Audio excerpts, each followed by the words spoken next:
Here is a long, emotional, cinematic story based on the title, His Life Forever.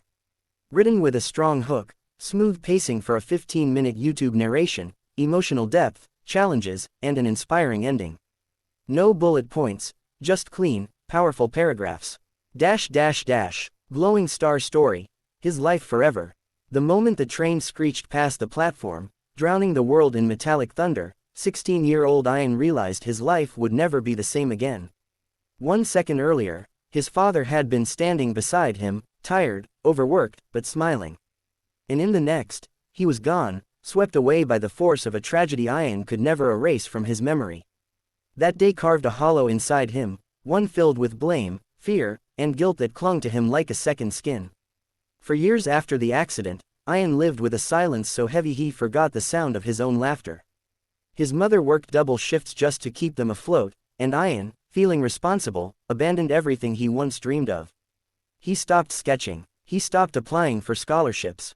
He didn't join his friends at university.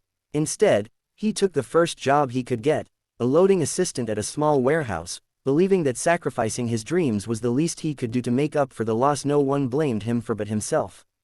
But life has a way of sending light into the darkest corners, sometimes through unexpected people. For Ayan, that light came in the form of a 7-year-old girl named Mina. He first saw her waiting outside the warehouse gate, her tiny frame wrapped in a worn shawl, her eyes big and curious. She wasn't begging, she wasn't crying, she was simply waiting, as if expecting someone to find her. Ayan ignored her at first. After all, everyone in the area kept to themselves. But one rainy evening, as he rushed out after work, he found Mina still sitting there, shivering, her clothes soaked through. When he approached her, she flinched, not out of fear, but out of exhaustion. She whispered that her mother had gone to look for work 2 days earlier and hadn't returned. Ayan's heart clenched. He knew abandonment when he saw it. People in this part of the city disappeared all the time, leaving behind children who learned too young how cruel the world could be. He didn't think, he only acted. He brought Mina home, fed her warm food, gave her one of his late sister's blankets, and let her sleep on the small couch near the window. His mother was startled at first, but when she heard the child's story, she welcomed her like she had been waiting for her all along. Days turned into weeks. Ayan found himself adjusting his routines to fit Mina's life. She followed him around the house, tugging on his shirt, asking him questions about everything, from why the sky changed colors to why grown men laughed loudly even when they were sad. For the first time in years, Ayan laughed at her endless curiosity. He didn't realize it then, but Mina was stitching together the broken parts of him with every innocent question she asked. But happiness, as Ayan learned repeatedly, was never safe. One evening, while returning from work, Ayan found a group of social workers at his doorstep. Someone had reported an abandoned child living with strangers. The workers insisted on taking Mina to a state shelter. She clung to Ayan's leg, crying, refusing to let go. Ayan tried everything, begging, explaining, reasoning, but rules were rules. They took her. That night, Ayan felt the same emptiness he had felt the day his father died. The same helplessness, the same suffocating guilt, but this time, he didn't let it consume him. Mina had taught him something. Hope was worth fighting for. Ayan began the long and exhausting process of gaining guardianship. His income was too low. His house was too small. His job was not stable enough. Every requirement felt like a mountain he couldn't climb.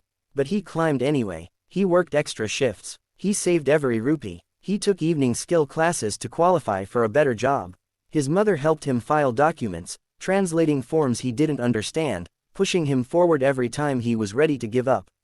Months passed. Ayan got promoted to inventory manager. He rented a slightly bigger apartment. He submitted letters from neighbors, co-workers, and even the local school, all confirming that Mina had already become part of their lives.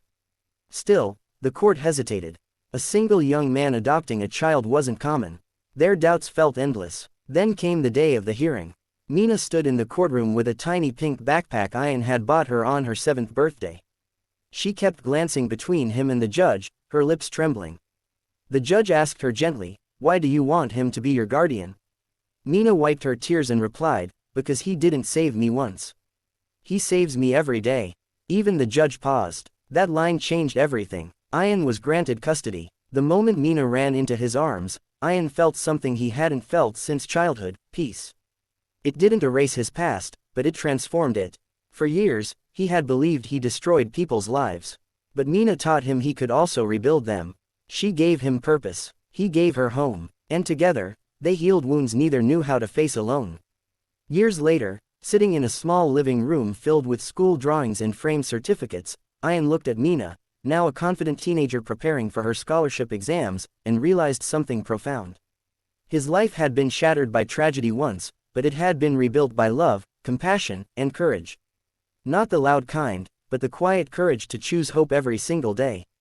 His life was changed forever, not by the pain he endured, but by the love he dared to give.